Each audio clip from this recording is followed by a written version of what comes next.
नमस्कार दोस्तों, स्वागत है आपका अपने YouTube channel crazy study point पर। तो देखिए, आज के वीडियो में हम रेंज यानी कि परिसर या परास निकालना, माध्य विचलन यानी कि मीन डेविएशन निकालना, मानक विचलन यानी कि स्टैंडर्ड डेविएशन निकालना और इसके अलावा जो विचरण या प्रसरण होता है यानी जो वेरिएशन होता है उसमें और मानक विचलन में क्या बीच में इनमें रिलेशन होता है और जो विचरण गुणांक क्या होता है, इन सभी के बारे में हम यहाँ पर डिटेल से डिस्कस करने वाले हैं। तो बहुत ही इंपॉर्टेंट क्वेश्चन है। फिलहाल में जो एग्ज़ाम्स हो रही हैं उनमें ये क्वेश्चन बार बार पूछे जा रहे हैं। तो चलिए वीडियो को शुरू करते हैं। तो यहाँ पर देखिए, सबसे पहले हम परिसर यानी कि परास या रेंज निकालना यहाँ पर सीखेंगे। पहली बात तो आपको यही ध्यान में रखना है कि रेंज या परिसर या परास, इन सभी का मतलब क्या है, एक ही होता है। और रेंज या परिसर या परास ये निकालने का क्या मतलब होता है, इसका मतलब होता है कि जो मैक्सिमम नंबर होता है उसमें से हम मिनिमम वाले नंबर को क्या करते हैं, माइनस करते हैं, तो हमें रेंज या परास मिलती है। जैसे यहाँ पर दिया हुआ है कि 11, 13, 9, 17, 13, 19, 10 और 11 इन आंकड़ों का परिसर ज्ञात कीजिए या रेंज ज्ञात कीजिए। तो इनमें हमें देखना है कि सबसे बड़ा नंबर कौन सा है। तो यहाँ पर देखेंगे कि सबसे बड़ा जो नंबर है वो है हमारा कौन सा, 19। और इनमें जो सबसे छोटा नंबर है, इनमें जो सबसे छोटा नंबर है वो है हमारा कौन, 9। तो इसकी जो रेंज होगी वो निकालने के लिए हम क्या करेंगे, जो मैक्सिमम नंबर है उसमें से हम माइनस कर देंगे मिनिमम वाले नंबर को। तो 19 में से 9 को माइनस करेंगे तो आ जाएगा कितना, 10। तो इन आंकड़ों का जो परिसर या रेंज होगा वो 10 होगा। तो बी ऑप्शन हमारा क्या हो जाएगा, करेक्ट आंसर यहाँ से हो जाएगा। ऐसे देखिए, अगला क्वेश्चन है कि पहले 7 अभाज्य संख्याओं का परास ज्ञात कीजिए। तो देखिए, अभाज्य संख्याएं कौन सी होती हैं, जिनमें खुद के अलावा और किसी संख्या का भाग नहीं जाता हो। तो जैसे पहली अभाज्य संख्या आती है हमारी कौन सी, 2। उसके बाद में अगली अभाज्य संख्या होती है हमारी 3। उसके बाद में अगली होती है 5। उसके बाद में अगली होती है कौन सी, 7। और उसके बाद में अगली होती है हमारी कौन सी, 11। फिर होती है हमारी कौन सी, 13। उसके बाद में होती है हमारी अगली 17। तो देखिए कितनी हो गई है, 4 और 3 7। तो प्रथम 7 अभाज्य संख्याएं हमें लेनी है। तो हमने लिख लिया है 2, 3, 5, 7, 11, 13 और 17। अब हमें निकालना है इनका रेंज या परिसर। तो ये क्या होगा, तो जो मैक्सिमम नंबर है कौन सा है, सबसे बड़ा नंबर इसमें से 17, उसमें से माइनस कर देंगे सबसे छोटे नंबर को, जो कि कौन है हमारा 2। तो 17 में से 2 माइनस करेंगे तो आएगा कितना, 15। तो प्रथम 7 अभाज्य संख्याओं की जो रेंज होगी या परास होगा वो होगा 15। तो ए ऑप्शन हमारा क्या हो जाएगा, करेक्ट आंसर यहाँ से हो जाएगा। तो आई होप आपको परिसर क्या होता है और किस प्रकार निकाला जाता है ये समझ में आया होगा। तो चलिए हम नेक्स्ट पे चलते हैं। तो देखिए, अब दो होते हैं, एक तो होता है माध्य विचलन और एक होता है मानक विचलन। माध्य विचलन को हम बोलते हैं मीन डेविएशन के नाम से भी हम जानते हैं। तो देखिए, माध्य विचलन हमें कैसे निकालना है। तो माध्य विचलन जो है वो हमारा बराबर होता है समेशन ऑफ डी और बटे में एन। इनका क्या मतलब होता है वो अभी हम यहाँ पर देखेंगे, समेशन डी अपॉन एन। जहाँ पर जो डी होता है, ये डी बराबर होता है कि जो भी हमारा माध्य होता है उसमें से हमें x को निकालना है, इनका अंतर निकालना है। और अंतर हमेशा हमें पॉजिटिव में ही लेना है, चाहे माइनस में आए तो भी हमें किस में लेना है, प्लस में ही लेना है। अब इसको देखिए, हम क्वेश्चन को सॉल्व करेंगे तो हमें ज़्यादा समझ में आएगा। तो जैसे ये जो मान दिए होते हैं ये हमारे x के मान हैं। किसके मान हैं, x के मान यहाँ पर हैं।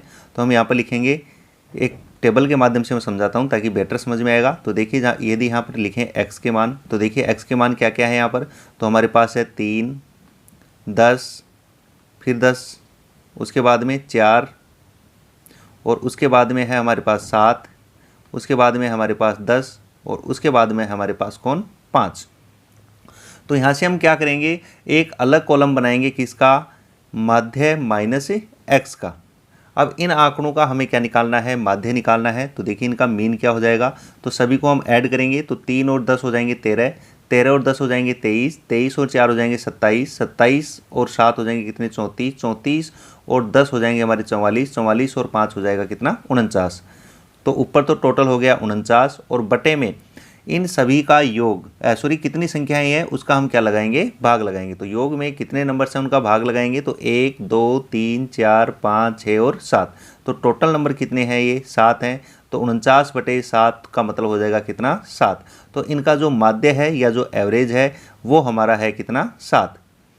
तो अब देखिए m माइनस एक्स हम यहाँ पर निकालेंगे, मतलब माध्य में से इन मान को हमें माइनस करके यहाँ पर लिखना है। तो माध्य हमारा कितना आया है, 7।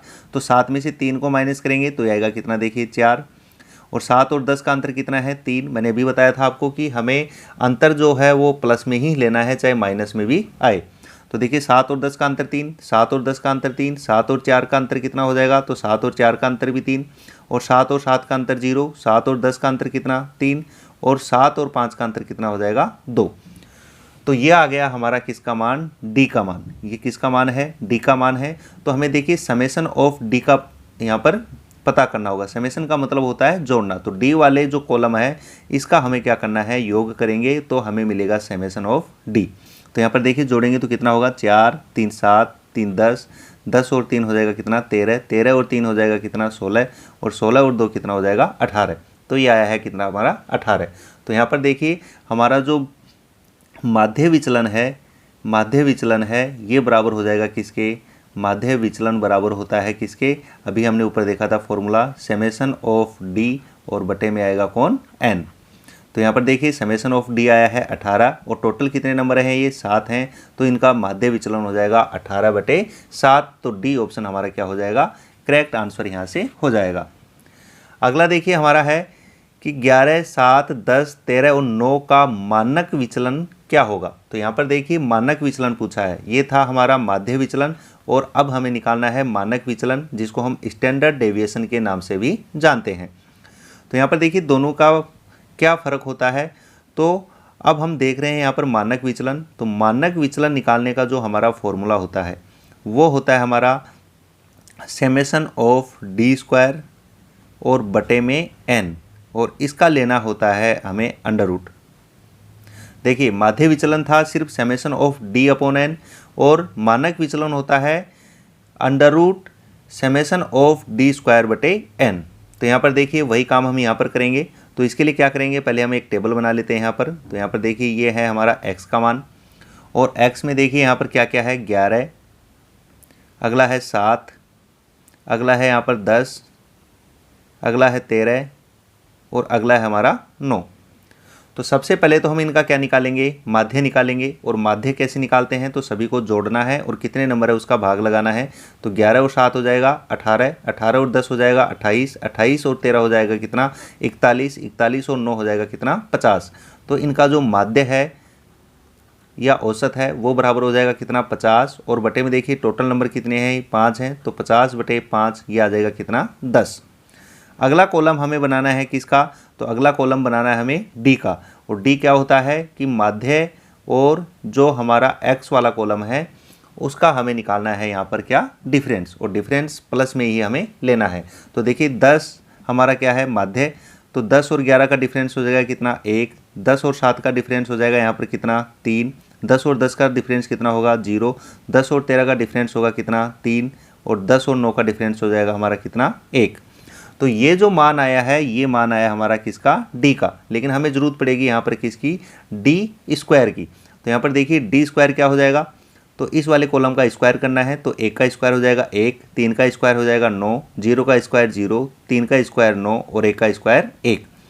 तो ये आ गया हमारा डी स्क्वायर। तो यहाँ से देखिए समेसन ऑफ डी स्क्वायर क्या हो जाएगा, तो समेसन ऑफ डी स्क्वायर, तो इन सभी को जोड़ेंगे तो 9 और 1 10, 10 और 9 हो जाएगा 19, 19 और 1 हो जाएगा कितना, 20। तो हमारा जो मानक विचलन होता है, मानक विचलन जो है वो बराबर होता है अंडर रूट डी स्क्वायर, इस वाले कॉलम का समेसन यानी कि योग, और बटे में क्या आता है, एन। तो देखिए ये क्या है, तो इसका मान है यहाँ पर 20, और बटे में एन नंबर कितने हैं, ये 5। और 5 से कैंसिल आउट करेंगे 20 को तो 4 बार होगा, और 4 का अंडर रूट निकालेंगे तो आएगा कितना, 2। तो इसका जो मानक विचलन होगा वो होगा हमारा कितना, 2। तो बी ऑप्शन हमारा क्या हो जाएगा, करेक्ट आंसर यहाँ से हो जाएगा। तो चलिए हम एक क्वेश्चन और करते हैं इस टाइप का, ताकि हमें बेटर समझ में आए। तो यहाँ पर देखिए हमें बोला है कि 10, 11, 12, 9 और 8 इस समुच्चय का मानक विचलन हमें यहाँ पर निकालना है। तो सबसे पहले तो देखिए x का मान हमें यहाँ पर दिया है कितना कितना 10, 11, 12, 9 और 8।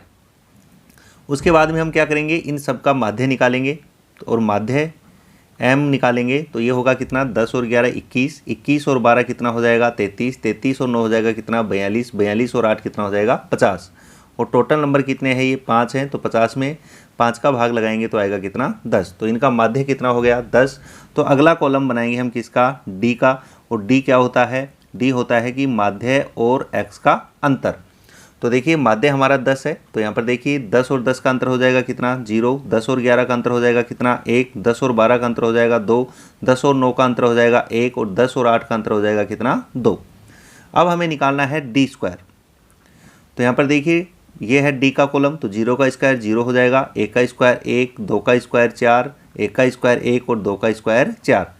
अब हमें निकालना है समेसन ऑफ d स्क्वायर। तो इन सभी का हमें क्या करना है, मतलब जोड़ना है। तो 4 1 5, 5 और 1 6, 6 और 4 हो जाएगा कितना 10। तो देखिए जो मानक विचलन होता है, मानक जो विचलन होता है ये हमारा बराबर होता है किसके, under root summation of D square और बटे में n। तो यहाँ पर देखिए समेसन ऑफ डी स्क्वायर ये आया हमारा कितना 10 और टोटल नंबर कितने हैं हमारे 5 और इसका क्या करना है हमें अंडर रूट। तो देखिए 5 से 2 बार कैंसिल आउट होगा तो ये आ जाएगा कितना अंडर रूट 2। तो बी ऑप्शन हमारा क्या हो जाएगा, करेक्ट आंसर यहाँ से हो जाएगा। नेक्स्ट देखिए, तो नेक्स्ट देखिए एक डाटा सेट का प्रसरण 196 है तो मानक विचलन ज्ञात कीजिए। तो यहाँ पर देखिए मानक विचलन और प्रसरण में क्या रिलेशन होता है वो हम यहाँ पर देखेंगे। उससे पहले ये जान लीजिए कि प्रसरण जो है इसी को हम विचरण के नाम से भी जानते हैं, इसी को हम विचरण भी बोल सकते हैं और इसी को इंग्लिश में बोला जाता है वेरिएंस, इसी को इंग्लिश में बोला जाता है वेरिएंस। तो ये भी आपको ध्यान रखना है। अब देखिए मानक विचलन जो होता है, मानक विचलन स्टैंडर्ड डेविएशन जिसको हम शॉर्ट में SD के नाम से भी जानते हैं, ये बराबर होता है किसके, अंडर रूट प्रसरण के बराबर होता है। तो यहाँ पर देखिए प्रसरण दे रखा है हमें कितना 196, तो मानक विचलन हो जाएगा कितना अंडर रूट 196। अब यहाँ पर देखिए किसी भी संख्या का हम यदि अंडर रूट निकालते हैं, जैसे कि हम 4 का अंडर रूट निकाल रहे हैं तो ये प्लस माइनस 2, मतलब प्लस का भी होता है और माइनस का भी होता है। लेकिन जो हमारा मानक विचलन है ये हमेशा होता है किसमें, प्लस में। तो हमें लेनी है केवल प्लस की वैल्यू। यहाँ से 196 जो है इसका अंडर रूट निकालते हैं तो ये आएगा प्लस माइनस का 14, लेकिन ये हमारा आंसर नहीं होगा क्योंकि मानक विचलन जो है वो हमेशा पॉजिटिव होता है। तो हमें लेना है केवल प्लस वाला मान, तो अंडर रूट 196 का मतलब हो जाएगा कितना 14। तो बी ऑप्शन हमारा क्या होगा, यहाँ से करेक्ट आंसर होगा। ध्यान रखना है ये भी ऑप्शन में मिलेगा लेकिन ये हमारा आंसर नहीं होगा क्योंकि मानक विचलन जो है वो हमेशा क्या होता है, पॉजिटिव होता है। तो यहाँ पर देखिए इसी टाइप का दूसरा क्वेश्चन है कि एक डेटा सेट का विचरण यानी कि जो वेरिएंस है या प्रसरण है वो 169 है तो मानक विचलन यानी कि स्टैंडर्ड डेविएशन ज्ञात कीजिए। तो देखिए हमारा जो स्टैंडर्ड डेविएशन होता है ये बराबर होता है अंडर रूट विचरण के या प्रसरण के, दोनों का मतलब एक ही होता है। तो यहाँ पर देखिए ये दे रखा है हमें कितना अंडर रूट 169 और फिर वही बात कि अंडर रूट 169 का मान आएगा प्लस माइनस 13 दोनों आएगा, लेकिन ये हमारा स्टैंडर्ड डेविएशन यानी कि मानक विचलन नहीं है। हमें लेना है केवल पॉजिटिव वैल्यू और पॉजिटिव वैल्यू मतलब धनात्मक मान लेना है। तो इसका आंसर होगा कितना 13। तो बी ऑप्शन हमारा क्या होगा, करेक्ट आंसर यहाँ से हो जाएगा। नेक्स्ट देखिए, तो देखिए अगला जो है हमारा वो होता है मानक विचलन दिया है, माध्य दिया है, तो विचरण गुणांक हम किस प्रकार से निकालते हैं। विचरण गुणांक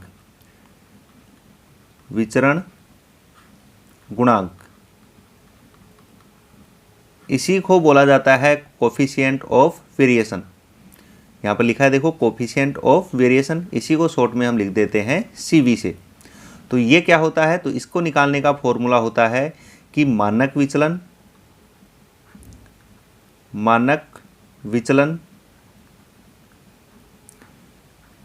यानी कि स्टैंडर्ड डेविएशन, और बटे में आता है कौन, माध्य, और इसको गुणा करना होता है किससे, 100 से। तो हमारा निकल के आता है कौन, विचरण गुणांक या कोफिशिएंट ऑफ वेरिएशन। तो यहाँ पर देखिए हमें मानक विचलन दे रखा है 5 और माध्य दे रखा है कितना, 25। तो मानक विचलन है 5 और माध्य कितना है, 25, और गुणा करेंगे किससे, 100 से। तो देखिए 5 से कैंसिल आउट होगा कितनी बार, 5 बार, और 5 से ये कैंसिल आउट हो जाएगा यहाँ पर कितनी बार, 20 बार। तो यहाँ से देखिए जो विचरण गुणांक यानी कि coefficient variation, coefficient of variation जो है वो आ जाएगा हमारा कितना, 20%। तो सी ऑप्शन हमारा क्या हो जाएगा, करेक्ट आंसर यहाँ से हो जाएगा। इसी प्रकार से देखिए एक क्वेश्चन और है कि यदि माध्य 40 है और मानक विचलन 5 है तो विचरण गुणांक यानी कि CV ज्ञात कीजिए। तो हमारा जो विचरण गुणांक होगा CV ये बराबर होगा, मानक विचलन है 5 और बटे माध्य है कितना, 40, और गुणा कर देंगे किससे, 100 से। तो 5 से देखिए इसको कैंसिल आउट कर देंगे कितनी बार, 8 बार, और यहाँ पर देखिए 100/8, तो 4 से यदि हम कैंसिल आउट करें तो ये 2 बार कैंसिल आउट होगा, और ये 4 से कैंसिल आउट होगा कितनी बार, 25 बार, और 25/2 का मतलब हो गया कितना, 12.5%। तो कोफिशिएंट ऑफ वेरिएशन ये हो जाएगा हमारा कितना, 12.5%। तो बी ऑप्शन हमारा क्या हो जाएगा, करेक्ट आंसर यहाँ से हो जाएगा। तो ठीक है दोस्तों, वीडियो यदि आपको अच्छा लगा हो तो ज़्यादा से ज़्यादा लाइक करें और शेयर करें, और यदि अभी तक आपने चैनल को सब्सक्राइब नहीं किया है तो प्लीज़ चैनल को सब्सक्राइब कर लें, और उसके जो बगल में बेल आइकन है उसको जरूर प्रेस कर लें, ताकि जब भी कोई नया अपडेट हो तो उसका नोटिफिकेशन आपको मिल सके। और यदि माध्य, माध्यक और बहुलक आपको निकालना सीखना है तो उसका वीडियो हम पहले ही बना चुके हैं, तो उसका लिंक आपको डिस्क्रिप्शन में मिल जाएगा, वहाँ से जाकर आप देख सकते हैं। Okay, thank you.